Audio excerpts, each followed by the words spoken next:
Allô, bonjour, bonjour. Ça fait un grand plaisir de partager aujourd'hui la parole de Dieu avec tout le monde. Aujourd'hui, c'est particulier, comme je peux dire. Une fois, sur Facebook, j'ai partagé une idée, une pensée en disant que lorsque on se mariait, on divisait notre temps en deux. Lorsque tu as un enfant, tu divises en trois. Lorsque tu as deux enfants, tu divises en trois. Euh, Ça va de pair avec lorsque aussi encore tu as des amis, tu dois passer aussi son temps, tu dois diviser encore avec le nombre d'amis avec qui tu as passé. Tu as ta famille, tu as divisé, tu as ton travail, tu as divisé, tu as autant d'activités que tu as dans la vie, tu divises tout ce temps-là par le nombre de personnes, par le nombre de personnes qui interviennent ou bien qui interagissent dans ta vie. Ça fait qu'arrivé un moment, on a du mal, on a l'impression que le temps ne suffit pas. Lorsqu'on est plus jeune, on a l'impression que le temps est élastique, le temps, on a tout le temps. Mais au fur et à mesure qu'on monte dans l'âge, au fur et à mesure qu'on monte dans la responsabilité, on s'en rend compte de plus en plus que on a très peu de temps. C'est vraiment difficile. Ça fait que même quand on a des bonnes volontés pour servir Dieu, ça rentre dans des dispositions telles que on n'est plus efficace ou bien on est moins disponible pour servir. On n'est plus là. Souvent, on se plaint d'autres, peut-être que ce soit nos responsables, que ce soit nos pasteurs, que ce soit nous-mêmes ou bien que ce soit le Seigneur. À un moment, on sent alors qu'on est très loin de notre efficacité habituelle.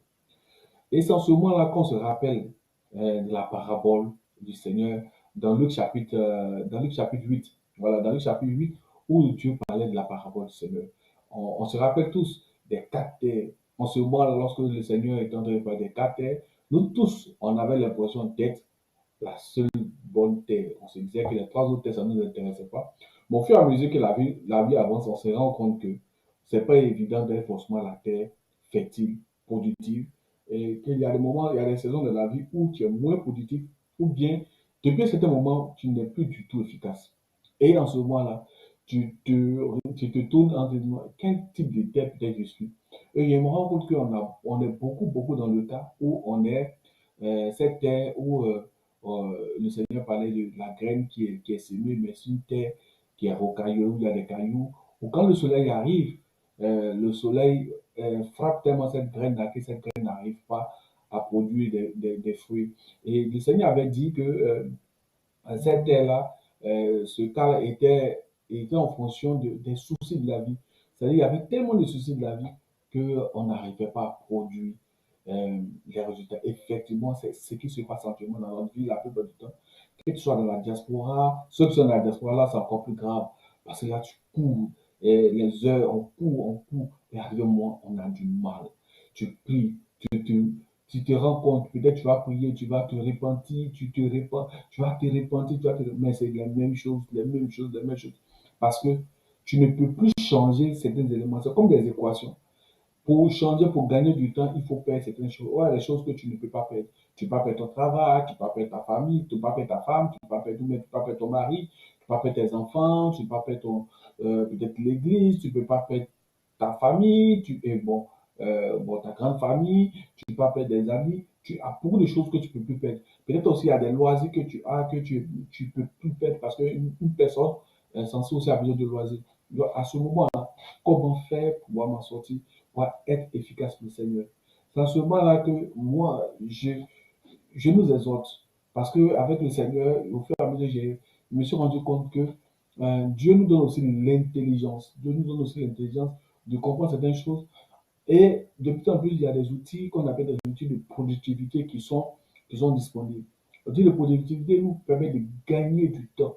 Qu'est-ce qu'on appelle outil de productivité? Je veux parler d'outils de productivité en parlant des outils comme le Google Drive, de Dropbox, de ChatGPT, de Monica. Il y a tellement d'outils de productivité. Bref, on aura le temps peut-être un jour de parler dans les détails. Moi, pour appuyer ce que je suis en train de dire, je vais vous parler d'un témoignage, d'un exemple. Il n'y a pas bien longtemps où je suis parti j'avais un contrôle de santé à l'hôpital du Sacré-Cœur de Montréal. À l'hôpital Sacré-Cœur de Montréal, moi j'habite désormais, on a déménagé, on n'est plus à Montréal, nous sommes à Longueuil. Et de là où nous sommes, à l'hôpital Sacré-Cœur de Montréal, à l'heure où on m'a demandé de venir, euh, c'est l'heure de pointe et c'est très compliqué. C'est un département, si tu conduis très bien, tu peux te retrouver à 1h15 ou à 1h30 du chemin. Et, et lorsque me suis rendu, je me suis rendu euh, au moment où on devait passer à la phase de reprendre mon bulletin de santé, la prescription de santé, et puis pour passer à d'autres étapes, on s'est rendu compte qu'il n'y avait pas la bonne prescription. Et en ce moment, on me demande de produire la bonne prescription où on ne peut rien y faire, on ne peut rien faire pour moi. Et là, j'étais vraiment coincé. Et on me demande, bon, est-ce que tu peux joindre quelqu'un à la maison pour voir? Ma femme n'étant pas là, elle est au travail, les enfants aussi ils sont pas là, ils sont forcément à l'école, il n'y a pas de servante, comment faire? C'est en ce moment que je me suis rendu compte et que là, ça m'a sauvé. J'avais, depuis un moment donné, développé la capacité de créer un archivage électronique de famille.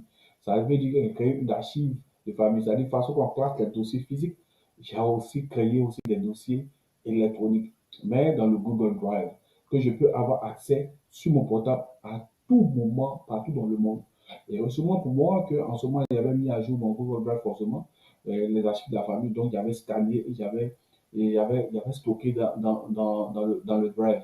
Donc, je leur ai demandé, est-ce que si on produisait le document électronique, est-ce que ça pourrait aller? On dit non, il n'y a pas de souci. Dès qu'ils m'ont dit ça, j'ai dit, OK, ça se fait.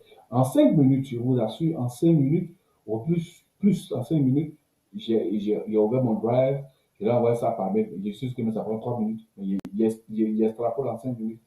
J'envoie ça par mail et tout est allé. Mais imagine un seul instant que je n'avais pas utilisé mon drive, que je n'avais pas cet outil de productivité. Il me fallait répartir. D'abord, j'avais fait 1h30 pour venir. J'allais faire 1h30 pour répartir et j'allais faire 1h30 pour revenir. Ça veut dire pratiquement, j'allais dépenser pratiquement 3h30 à département, 4 heures de perte de temps. Alors que j'aurais dû utiliser cet outil de productivité qui me permet de gagner en temps, en productivité, en efficacité. Ça m'a évité de gaspiller de carburant. Ça m'a évité de gaspiller du temps, c'est vrai. Mais ça m'a évité aussi de gaspiller aussi de mon énergie pour ne pas que je sois fatigué. Et ça m'a permis aussi de répondre à mon agenda parce que tu as programmé certaines choses, peut-être tu as un rendez-vous quelque part, ou bien tu as un restaurateur à assurer que ce soit à l'école ou bien dans autre chose, ça te permet d'être toujours efficace. Donc Dieu nous donne la capacité d'être intelligent, Dieu nous donne la capacité de répondre à certains besoins par notre sagesse. Mais si on n'utilise pas ces outils de productivité, on se dit c'est trop compliqué, on va, on va, on va avoir plus de difficultés dans notre vie. Je vous exhorte, et je nous exhorte, parce que moi, j'ai mis mes dedans, de plus en plus utiliser ces outils-là, qui sont mis à notre disposition, qui sont faciles d'accès, et c'est vrai que ce n'est pas aussi évident, mais on peut apprendre. Donc aujourd'hui, je vais vous exhorter à être efficace dans l'œuvre de Dieu, parce que l'œuvre de Dieu, c'est notre vie de tous les jours. Être efficace dans notre vie de tous les jours, être efficace pour l'œuvre de Dieu, pour être toujours disponible pour le Seigneur, pour être toujours disponible pour évangéliser, pour être toujours disponible pour ne pas que le temps ne soit pas assez long, assez disponible pour nous pour effectuer ce que Dieu nous demande de faire. Voici ce que moi je peux vous dire. Je vais vous exhorter à utiliser des outils. Voilà, ce ne sont pas des outils vraiment compliqués. Voilà, si vous avez des difficultés, vous pouvez avoir accès, vous pouvez demander, peut-être vous pouvez me demander comment on dit peut-être Google Drive dont j'en ai parlé, que ce soit Dropbox, que ce soit d'autres choses, pour vous aider à avoir mieux utiliser ces outils pour maximiser votre temps afin de pouvoir être efficace pour l'œuvre de Dieu. Voici ce dont je voulais vous partager aujourd'hui. J'espère que cette pensée, cette parole euh, va, va, va produire des fruits dans votre vie et que cela soit une bonne terre. Que Dieu nous bénisse. Euh, à la prochaine fois.